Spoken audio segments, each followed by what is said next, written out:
Chapter 5 is about ethical decision-making.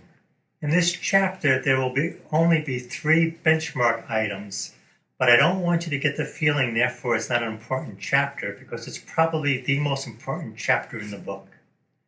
So in terms of the 3 items with ethical decision-making, what really matters is that you train your employees how to think through ethical dilemmas.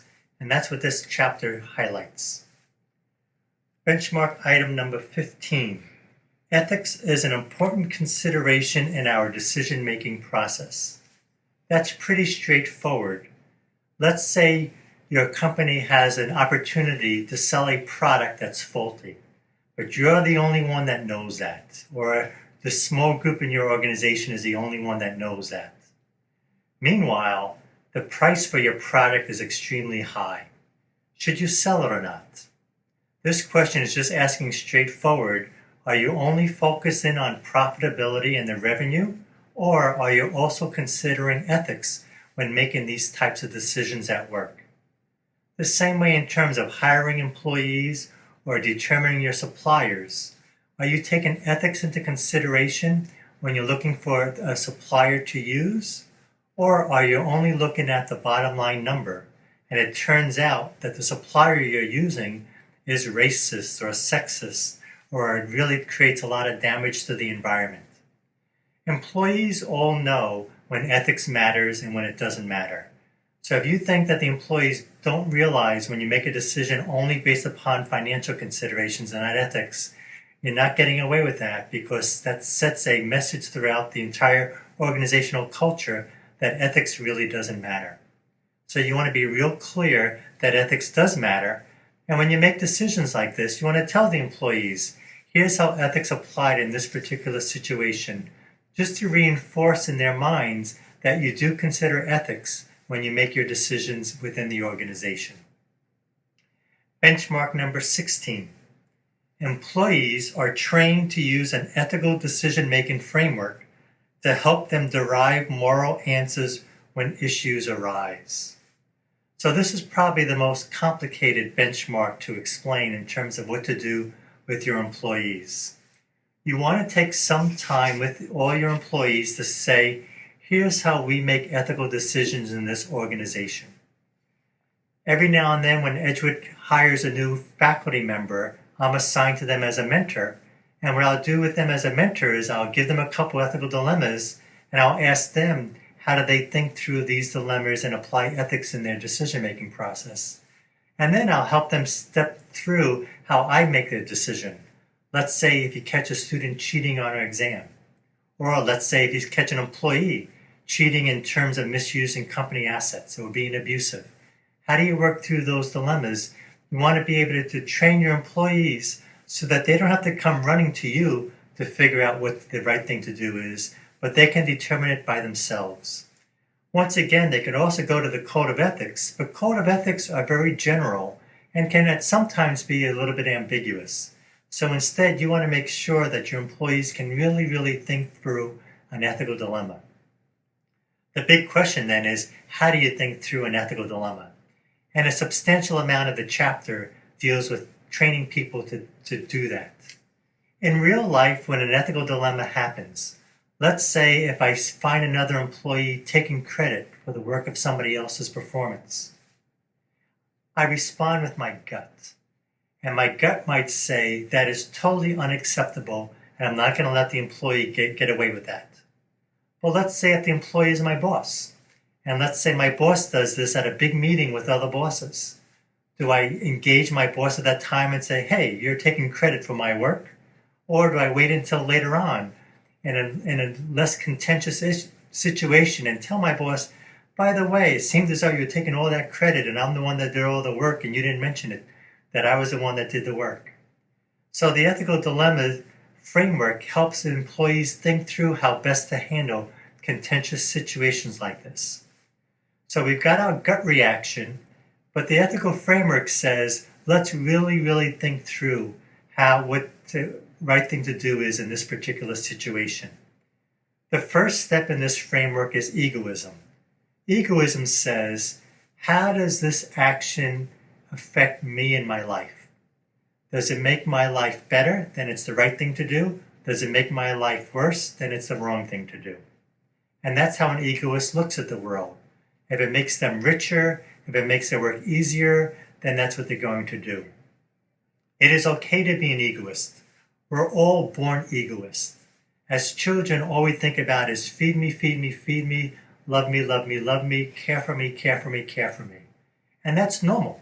That goes back to chapter 1 in terms of human nature. We're all born self-interested, and we always think about ourselves first. However, if you don't change or evolve when you become an adult, it's very annoying to be around with people who are always an egoist and they're always thinking about themselves. So you want people to expand their consciousness, and that's what the ethical decision-making framework does. So it begins off with egoism. Then the next step in the process is social group relativism. Social group relativism says we're all members of a group. We all have friends. If I'm a manager, I hang out with other managers. If I'm a laborer or a union worker, I hang out with other union workers. Right or wrong for a social group relativist is whatever my social group says is right or what's wrong. So if the managers say it's okay to pollute the environment, then it's okay to pollute the environment. If managers say it's not okay to pollute the environment, then it's not okay to do that. That's how a social group relativist thinks. As a manager, a social group relativist says, I want to be an excellent manager as this organization defines excellence. So you do what other managers will do. If you're a union worker, you do whatever the union tells you to do. And sometimes it might be great advice, and sometimes it may not be great advice. But as a social group relativist, you don't want to rock the boat in your social group because you don't want to alienate your friends. So once again, you've broadened your consciousness because you're not thinking just about yourself, you're thinking about your social group. But in terms of moral philosophy, you're still at a pretty low level. As you might gather by now, I'm covering the entire history of moral philosophy in about a couple minutes here. So I need to ask for some latitude in explaining these ethical theories as we evolve. After a social group relativist, the next higher level is cultural relativist. A cultural relativist says something is right or wrong based upon the laws of the culture that I am a member of. So if the law says I shouldn't do gratuities or accept gratuities more than $25, the right thing to do is not accept a gratuity more than $25. It's no questions about that. That's if you're a cultural relativist. Cultural relativists are concerned about the laws that are created in the land. If you look at federal laws and regulations, how do they come about? Typically, what they'll do is to say that all laws apply to everybody, no matter if you're liberal or conservative, if you're rich or you're poor, this is the law of the land, and therefore it is fair. And that's how laws are created. In terms of cultural relativists, what matters then is what the law says. So you might be at a meeting, let's say the organization is wondering whether or not they should take a toxic chemical and bury it somewhere without the EPA knowing about it. If you're a cultural relativist at this meeting, you slam your fist down and you say, that is wrong because it violates the law.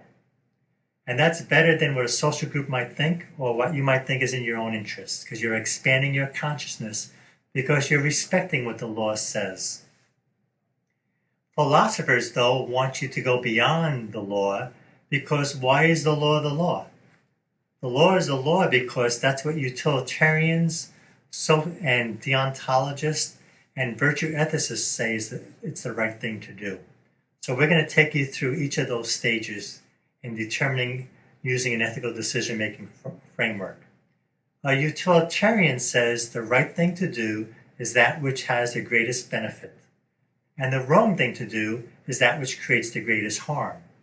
So as a utilitarian, you're looking at a situation, you're doing costs and benefits, and you want to make sure that the benefits outweigh the costs. Democracy is very utilitarian. An issue comes up, what's the right thing to do? And this might happen at a management meeting. Somebody says, let's take a vote on this. I'm tired of arguing about it. So you do a vote, and you do whatever the majority says is the right thing to do. That's being a good utilitarian. Utilitarians care about the well-being of the organization because they want to make the organization operate efficiently and effectively for the sake of the owners and the shareholders and for all of its members. So as a good utilitarian, you're always trying to do whatever is the greatest good. And you hope that the laws then reflect that. If a law does not reflect the greatest good, a lot of times we'll then change the law so that it does. So once again now, a utilitarian has broadened his or her consciousness beyond the law, and they're understanding why the law is the way the law is. Deontology is the next step higher in terms of ethical theory. A deontologist says, I have to respect every stakeholder in this situation. As we mentioned early in a previous chapter, respecting all stakeholders all the time is very difficult because sometimes they have competing interests. Sometimes when you respect customers, you have to ask employees to sacrifice. And the employees will say, that's not fair and that's not right. But you have to reach this balance as a manager. So as a good deontologist, you want to make sure that nobody is hurt in the process. Under utilitarianism, it's okay to harm a minority. Under deontology, you cannot harm a minority unless the minority says it's okay, you have their permission. So deontology says you have to respect everyone. Deontology says you should never ever lie. You should never ever steal. Utilitarianism will occasionally allow lying if it's for the greatest good. Maybe it's going to save the organization and it's okay. But if you're a deontologist, that one little lie bothers you, and you know that sometimes one small lie will lead to bigger lies in the future. So that the deontologist will say, you should never ever lie to a client, you should never lie to a customer, you should never lie to the employees. You must always, always tell the truth. The highest level is virtue ethics. At virtue ethics, you want to be able to say that you're going to make the decision that a person of high moral character would do. In this case, you think of yourself as a saint. What would Gandhi do? What would Jesus do? What would Mohammed do? So you have a vision of this person of extreme high moral character, and you want to embody that character in all the decisions that you make. So that's what you consider at virtue ethics. And once again, you want to step yourself through each of these questions in determining what is right and what is wrong. I just reviewed for you the 6 ethical theories that moral philosophers highlight in terms of how we derive moral conclusion. The chapter has a particular framework to use that is easy to adapt when you face an ethical dilemma. And I'm just going to step you through the 7 questions on how to use it. Because it's essential, once again, once you have this down, dealing with ethical dilemmas become a lot easier in giving yourself confidence that you're making an ethical decision. Question 1, who are the people affected by the action? So let's say your organization is thinking about selling a faulty product.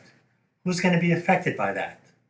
Clearly, customers are a major factor in this particular situation that takes prominence over a lot of other people because they might be hurt by using the faulty product, or this might hurt their own product process.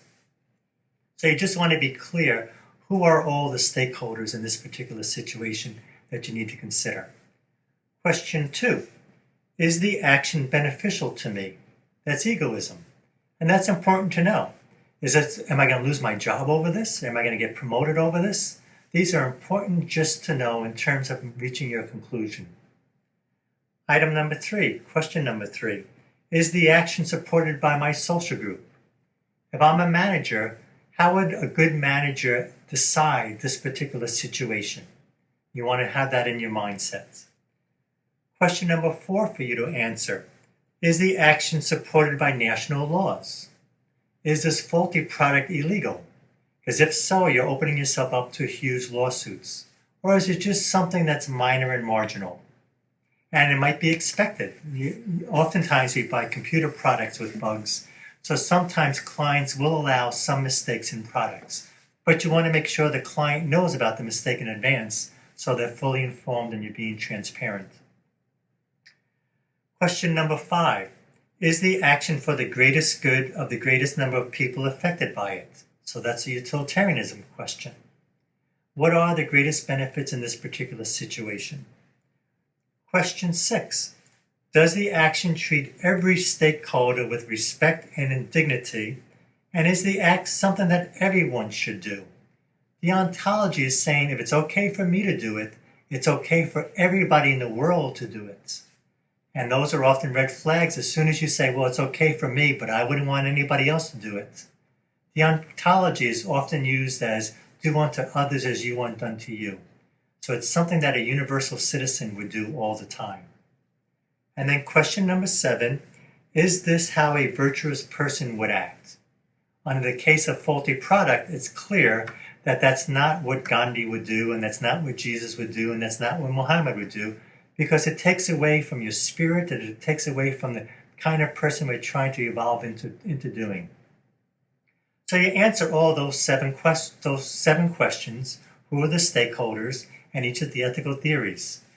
If questions 2 through 7 all say something is right, that's a no-brainer, it's the right thing to do.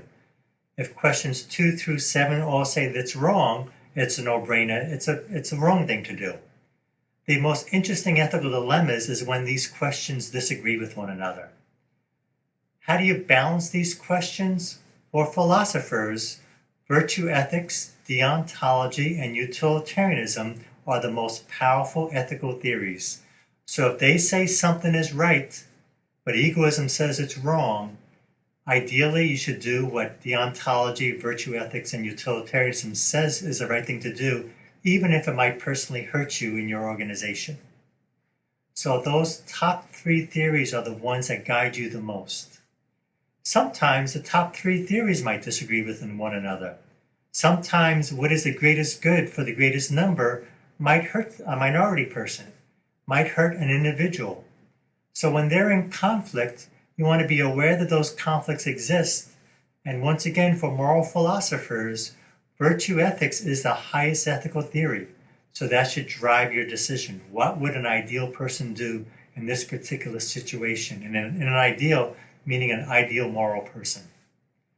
Deontology is rated higher than utilitarianism. So what would a deontologist do in this situation? But once again, we live in a complex world. So sometimes we don't always do what is best in the ethical ideal because of complex situations. Is this worth something that I might be fired over? Is this something that might bankrupt the company? So those are things you're going to want to consider. And then you're going to want to get these different questions, do what are the strengths and weaknesses and the pros and cons of each of these different moral strategies, and then come up with your conclusion. I will now briefly mention the last benchmark number 17 for this chapter. And it's simply, employees are comfortable engaging each other in an ethics discussion when contentious issues arise. As mentioned in chapter 1, employee silence happens too often in organizations where people see something unethical take place, even something as unethical as violating EPA rules and regulations, and then the employee doesn't say anything about it because they're afraid of getting into trouble. They're afraid of rocking the boat. Benchmark item number 7 is saying, are the employees comfortable with each other to the extent that they can say, hey, by the way, is this our organization at its best? By the way, does this decision we're making support the code of ethics? By the way, does this decision support our code of conduct? So you want to make sure for benchmark number 17 that employees are comfortable talking about these issues and they're not afraid of approaching one another. And then those are the 3 benchmarks for chapter number 5 in making ethical decisions.